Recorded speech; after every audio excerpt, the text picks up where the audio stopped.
Mike's Daily Podcast. Welcome to Café Anyway. I am Mike Matthews, your host here at the Café Anyway at the last place on earth on Mike's Daily Podcast, broadcasting from Podcastro Valley, Mont, the Bay Area. Yes, Hayward is the heart of the Bay.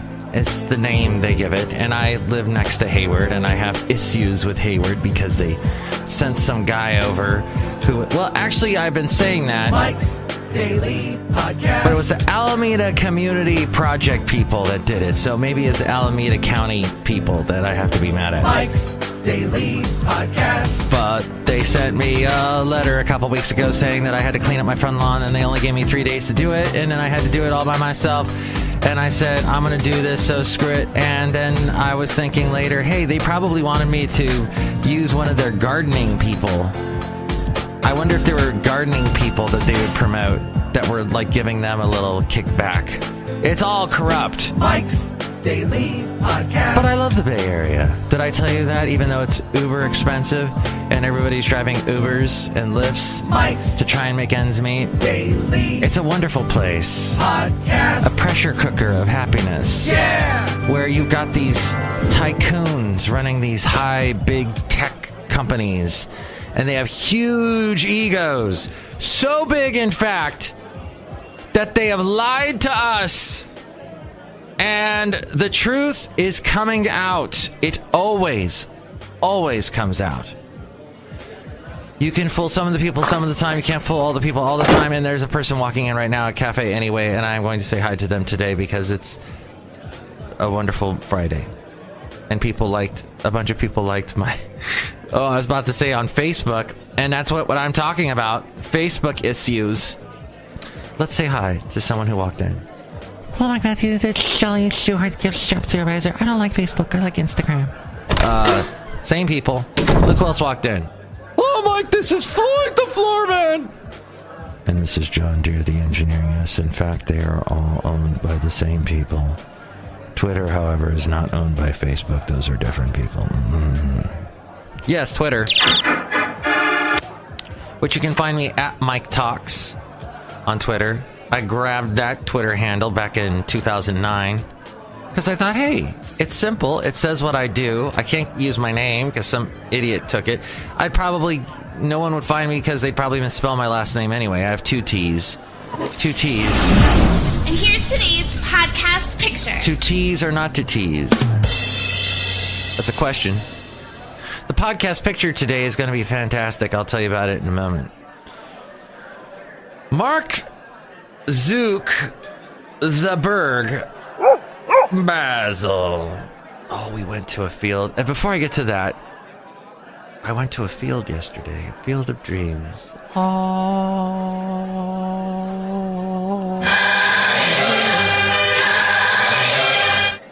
And Mark Zuckerberg said to me, we have a basic responsibility to protect people's data. And if we can't do that, then we don't deserve to have the opportunity to serve people.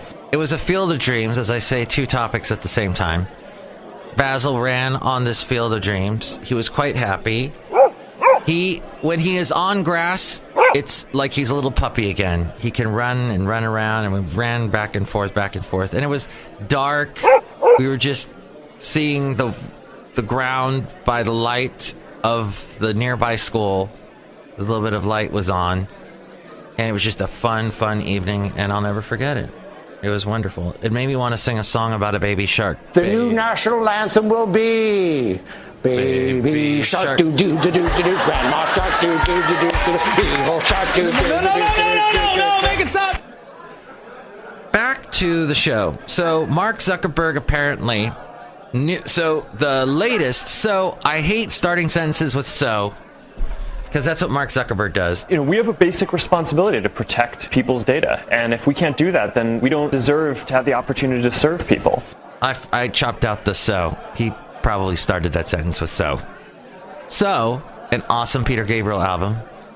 Big influence on me. So, so there's this thing about the Definers Public Affairs company that Facebook employed to generate propaganda, good words for Facebook and anti-words against people like Tim Cook. Something that's magical and enriches people in some way. Enriches people in some way. And I'm Tim Cook, Mike. I walked into Café Anyway. And I wanted to tell you that I really hate Mark Zuckerberg. I mean, he's a nice little guy with his hoodie, but he's created this monster. And Apple would never do these things to the people of America. I mean, people have got to realize that this is an evil, evil man. The man who started Facebook. Drop the just Facebook. And that's all I have to say. I have to leave. Thank you, Tim Cook. Tim Cook, you are the nicest guy ever. I hate Apple stuff, but I love you. Bring the prices down and maybe I'll like you. I did buy one of your phones long ago. There was a deal at Best Buy. I got it. But still, your stuff is too expensive. This is coming from a guy that makes no money off of his podcast. How do I even survive in the Bay Area? It's tough, my friend. It's not evil. It's not easy, I meant. It's evil. It's Dr. Evil. The new national anthem will be Baby Shark. He said this other thing when Mike Myers recently revisited the Dr. Evil character on Jimmy Fallon. He said this. I had to pull this. Listen. Papi needs that sticky icky for his glaucoma. Yeah. Because the marijuana business is getting so big. Yeah. That's right. All right. So yeah, Facebook had this network, the NTK network. I pulled all this from the wonderful New York Times podcast that I love so much called The Daily.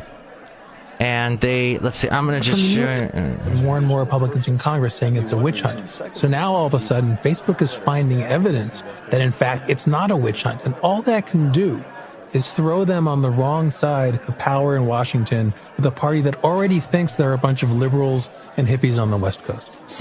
Yeah, the Russians. So the Russians, they helped get Mr. Trump elected. America elected Donald Trump. And yeah, the Russians helped. Let's see. So this wonderful podcast discusses how in the early days, Alan, what was his name? Moss? Somebody. And how they responded. Mark Zuckerberg, he's so closely associated with Facebook. It's his baby. Every time he talks about it, he talks about how he started it in his dorm room. Right. Oh, I know. I can't take that anymore when he does that. Is so 1%, losing $36 billion in shareholder value. That happened this year. Remember that? When Zuckerberg lost like billions in one day. Wasn't that fun? Basically kind of a pointed jibe at Mark Zuckerberg. Oh, yeah, that was Tim Cook pointed. He throws the jibes. He was just here. Did you hear him? He was here at Café Anyway. It was wonderful. Exactly. I think what's interesting here is it's not that these tactics are so completely unusual. Like, the world's a hard place and Washington's a tough place. Mm-hmm. But Facebook had held itself out, like Google, like Twitter, as this different kind of company. It was even in their securities filings. Like, we exist to bring people together. Right, baby photos, bar mitzvahs, weddings, like community building. Yeah, and so in some ways they set themselves up as a different kind of company. And what they're showing now is they're just like every other big company. That's the point, though, to take away from that podcast today. And that guy, I forget who that reporter is. Give me a second. I might be able to find out with my computer apparatus. Let's see. Nicholas Confessore. Oh, what a beautiful Italian name. Nicholas Confessore. And Shira Frankel. Yeah, it's a good name, too. Frankel.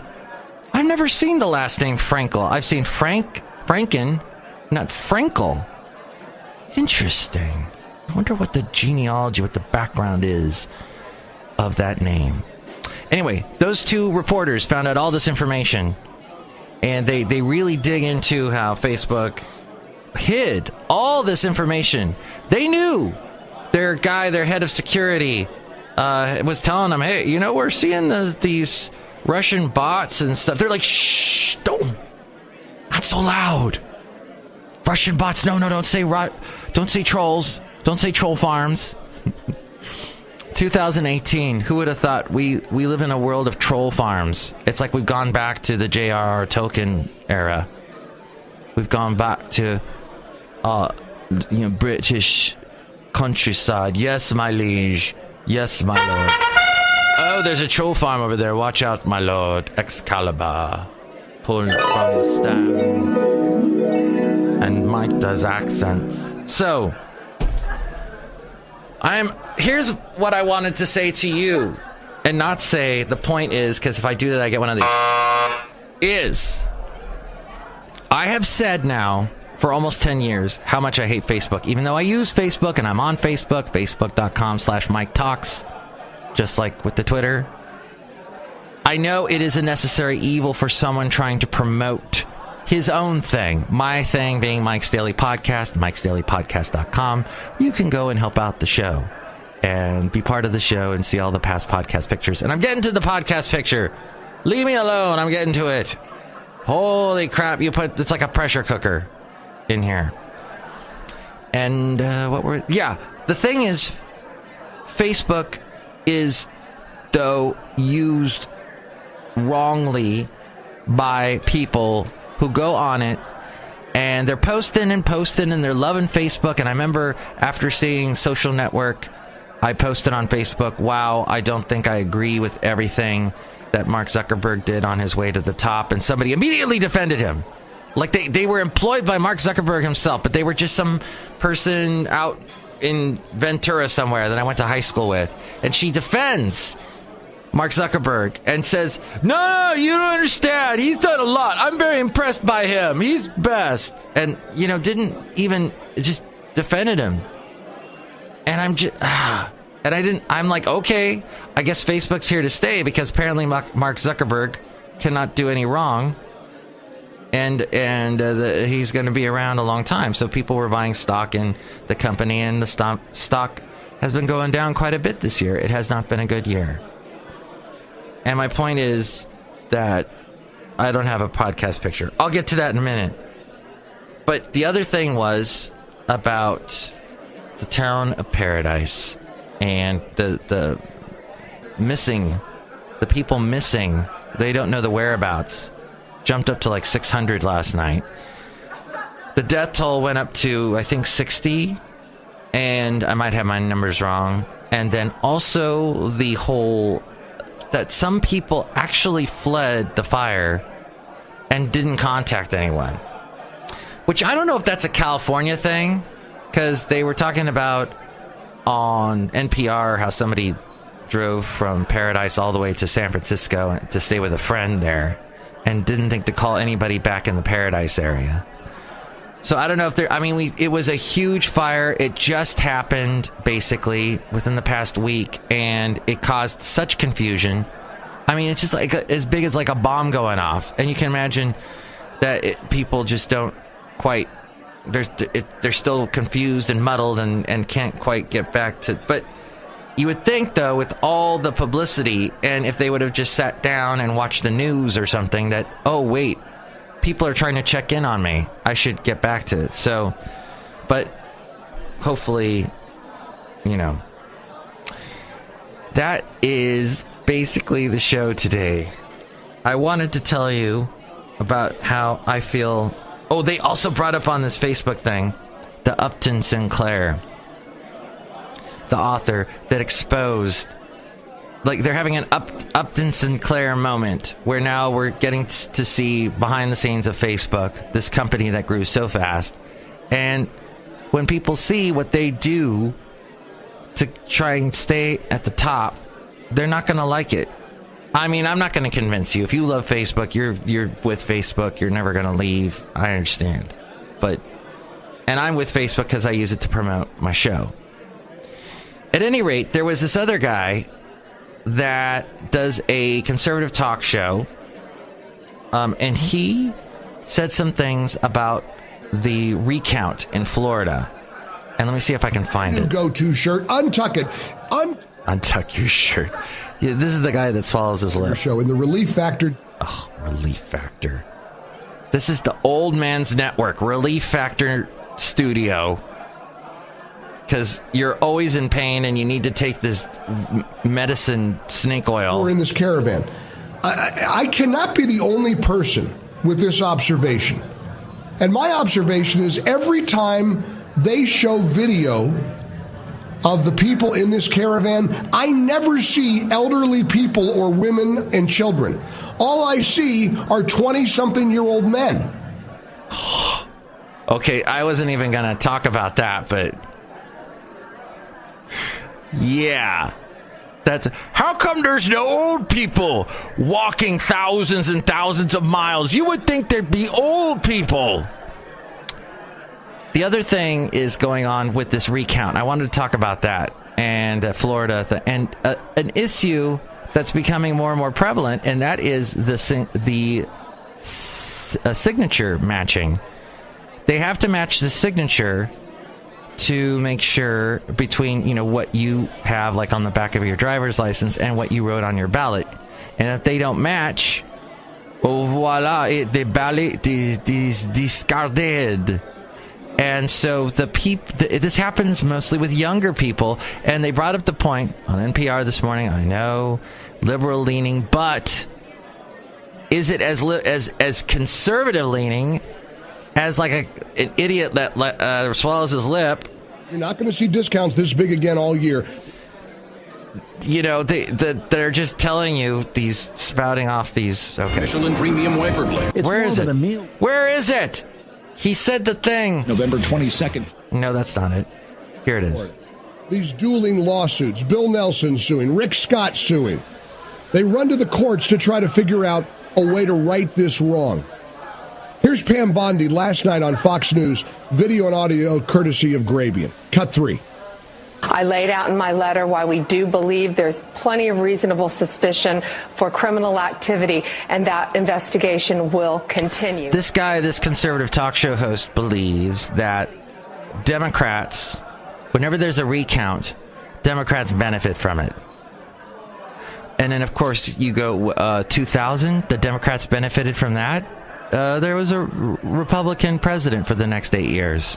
Hello? Criminal activity. Criminal activity.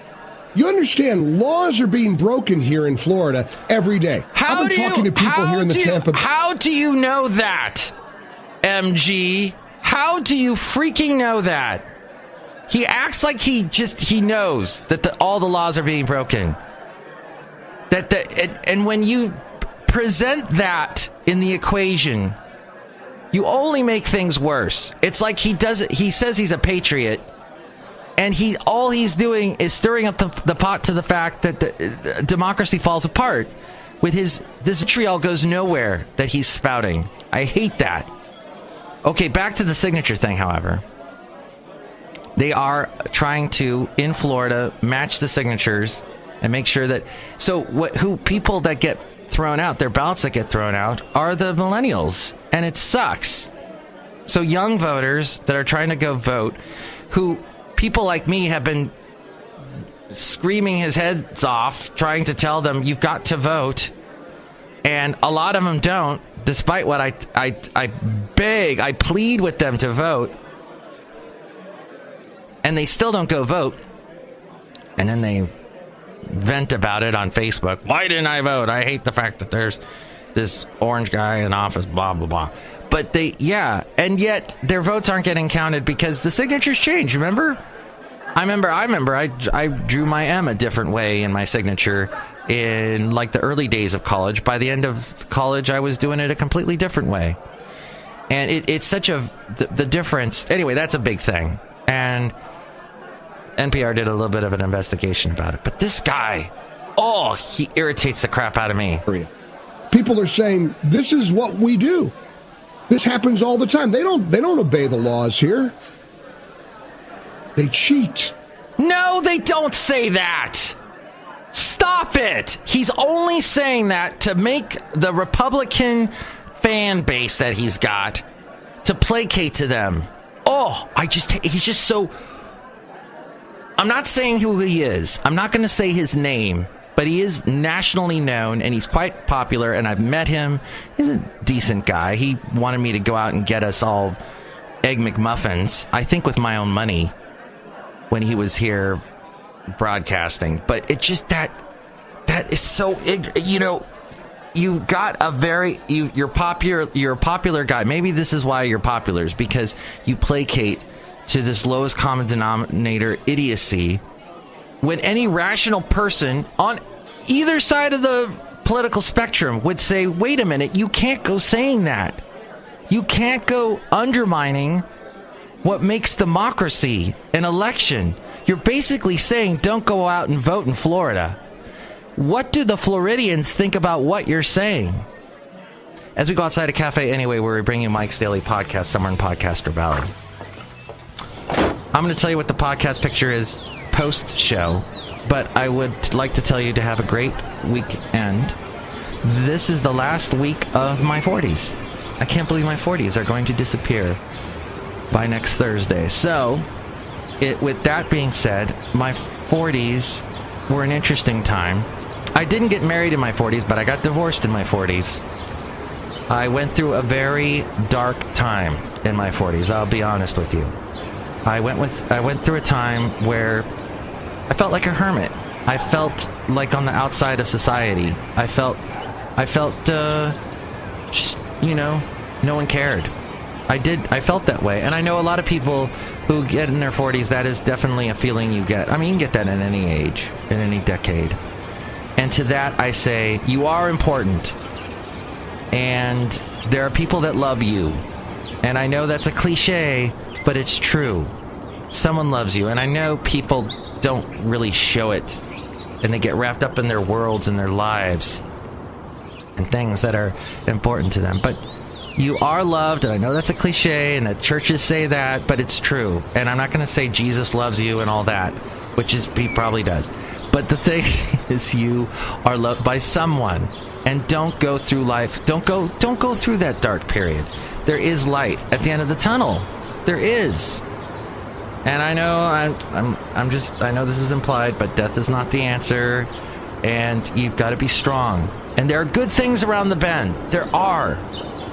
You know, even in my darkest time, I would take my wonderful pup, my Basil the Boxer, who would say to me when I was dark, oh, here's a way to get out of the dark times. Get a dog. They don't know dark times. All they know is I want to play, I want to eat, I want to poop, I want to run, I want to have fun. And my dog, at 10 years old, who's had really bad leg problems for almost the past year now, went out last night and ran. And that says everything to you. That says, you know, this doesn't matter. This thing, you got it. Life, you have to have a sense of humor with life. You can't take life seriously because life doesn't take you seriously. In the end, life goes, pff, you're gone. Car crash. You ate something bad. It killed you. Most ridiculous things end up taking you out of this world. And that's just the fact of it. So you can't take it serious. You got to enjoy it. You got to laugh. The best investment I ever made was when I moved out as a kid in my 20s. Finally moved out of the house. I stayed with my mom a little long, I know. But I finally moved out. Moved to a little duplex in Ventura, which burned to the ground last year, sadly. But moved out. The best thing I did then was buy cable. I bought cable, and I watched Comedy Central nonstop, and it helped me so much. Idiots like this. Oh my God, no way! Yes, South Park, and you will respect my authority and all those things. You will respect my authority! Made me... I laughed so much. It's expressed by Rob Black and his... And I was just... I had enjoyed it. And just disregard that little audio you heard. And to laugh, learning to laugh at things, learning to laugh, big belly laughs. I was like, oh my God, this is what I need. I feel that's better than a workout. That's better than any drug. Is laughter is the best medicine. I know that's cliche as well, but it's true, and it makes everything better. Laugh. That's all I'm gonna end the show with laughter. Laughing. And maybe a little bit of canned laughter. Let's open this up. This little bit of canned laughter. Shall we? There we go. Okay, that was annoying, but anywho, so laugh. And enjoy your weekend. And that was what I learned from my 40s, was to laugh. No, wait, I learned that in my 30s. My 40s I learned, get out of that dark hole. That's right, get out of the dark hole and find the things that make you happy. Oddly enough, radio makes me happy. Podcasting, I started podcasting in my 30s, but I found that made me happy. Dogs make me happy. Positive people make me happy. And you got to do that, and helping people, and and I know it sounds, Mike, that's decadent to just care about only what makes you happy, to be even concerned about. No, that's important. That's got to be top number one. Then you can do all the rest. If you have no health, if you can't get up in the morning and do anything, then how are you going to do something for someone? On it with that. I can't get it. I can't that's, to me, that was profound. I don't know about you. I thought I was at the top of the mountain there. Oh, my. Thank you. Okay, so next show it'll be the wonderful Benita the Disgruntled Fiddle Player and the Brewmaster. And you can contact me, mikesdailypodcast@gmail.com. I have a phone number, 336-MM-DAILY. That's MM as in Mike Matthews. 336-MM-DAILY. Have a great weekend. Mike's Daily Podcast is written and produced and performed by Mike Matthews. His podcast is super easy to find. Download or listen to his show and read his blog at mikesdailypodcast.com. Email Mike now at mikesdailypodcast@gmail.com. See you tomorrow. Bye. Baby shark. Oh, hey, so the podcast picture is Basil with a cowboy hat on. Yes, we got him a little hat. My lovely lady friend saw the hat at this pet food place, and she got it for him. Thank you so much to my lovely lady friend for Basil's new hat. He looks so cool in it. I will say that pet food place, probably not the best place to get treats, because the treat that we got him, the fish treats, did sick, as I mentioned in a previous podcast. So their stuff may not be the best as far as food goes, but they did have a cute hat. So he got this hat. I think it was on a tremendous discount as well. So a little hat for him, and you can see that picture. It's a cute picture at mikesdailypodcast.com.